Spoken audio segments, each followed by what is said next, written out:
दाल रोटी खाओ प्रभु गुण गावो, दाल रोटी खाओ प्रभु गुण गावो। दृष्टि हो तो कैसी, लक्ष्मण जैसी। लक्ष्मण की दृष्टि माता सीता के चरणों में थी, इसीलिए। नमस्कार दोस्तों, इस समय हमारे साथ गुलाब विश्वकर्मा है और सिद्धपुर सीहोर के श्री चिंतामण गणेश के प्रांगण में है और इन्हीं से जानते हैं कुछ बातें। इसको बंद कर दो। पिछली बार आपने बताया था कि रावण कौन, इस बार बताइए राम कौन। राम एक मर्यादा पुरुषोत्तम राम है और वह अवतारी पुरुष है। उनने संसार में रहने की पवित्र विधियां बताई है। नीति क्या है, अनीति क्या है, सत्य क्या है, असत्य क्या है, धर्म क्या है, अधर्म क्या है। राम एक परमपिता परमात्मा, परम पूज्य भगवान, सारे भगवान सभी देवताओं के अवतारी मानव नहीं, ईश्वर है, देवता है, जो मानव की जीने की राह दिखाने के लिए इस धरती पे मर्यादा पुरुषोत्तम राम अयोध्या में अवतार हुए। राजा दशरथ के राज दुलारे और कौशल्या की आंखों के तारे। अयोध्या का मतलब ही यह होता है कि हम अपने आप को आत्मा समझे, शरीर नहीं। आत्मा के गुण और शक्तियाँ ही राम का अवतार है। आत्मा के गुण 7 है और आत्मा की शक्तियाँ 8 है।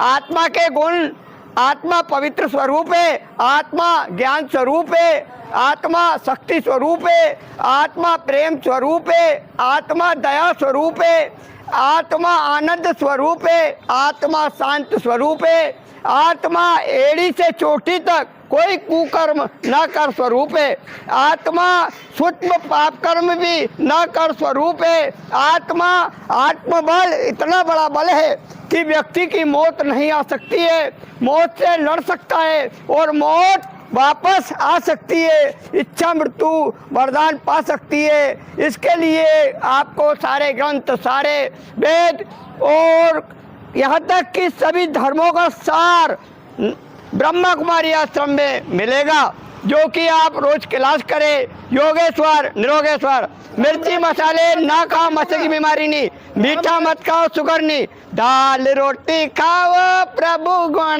गावो, दाल रोटी खाओ प्रभु गुण गावो। दृष्टि हो तो कैसी, लक्ष्मण जैसी। लक्ष्मण की दृष्टि माता सीता के चरणों में थी, इसीलिए भगवान राम ने, हनुमान जी जब उनके जेवर लेके आए थे तो उनने पूछा कि ये जेवर किसके हैं, तो लक्ष्मण ने बोला कि मुझे नहीं मालूम ये कुंडल किसके, ये नथनी किसकी, ये मंगलसूत्र किसके। हाँ, मैं सीता माँ के पैर पड़ता था, तो ये बिछिया है, ये माता सीता की है। अगर दृष्टि हो तो लक्ष्मण जैसी। राम राज्य कैसे आएगा? राम राज तब आए जब हम सारे विश्व के हिंदू एक हों, एकजुट हो, एकता हो, हमें ईर्ष्या ना हो, हमें जलन ना हो और हम एक दूसरे के सहयोगी रहें। और हम इस धरती पे ये जो पाड़ा बकरा मुर्गा कट रहे हैं, ये न कटने दे, इनको हम पाले और हमारा पैसा फटाके जो फोड़ते हैं इसे बचाएं। और वाहवाही में जो हम पैसे में आग लगा रहे हैं, इस पैसे को बचा करके पाड़ा बकरा मुर्गा न कटे। हर वार्ड, हर गांव, हर क्षेत्र के अंदर पशु रक्षा केंद्र खोले जाएं, तो देश की, विश्व की रोज बेरोजगारी दूर हो जाएगी और इन नौजवानों को रोजगार मिलेगा। और इन नौजवानों के गाल बचाना है तो आपको जर्दा, गुटखा, बीड़ी, सिगरेट का खाद बनवाना पड़ेगा। और इस खाद से किसानों को, जैविक खाद से फसल की हाइट बढ़ जाएगी और उर्वर शक्ति भी बढ़ जाएगी और गेहूँ ज़्यादा पैदा होगा तो हर मंदिर पे भंडारे होंगे। राक्षस कौन? जो क्रोध करता है, जर्दा खाता है, गुटखा खाता है, बीड़ी सिगरेट पीता है, पर नारी को कुदृष्टि से देखता है और गलत कर्म करता है, उससे बड़ा राक्षस कोई नहीं।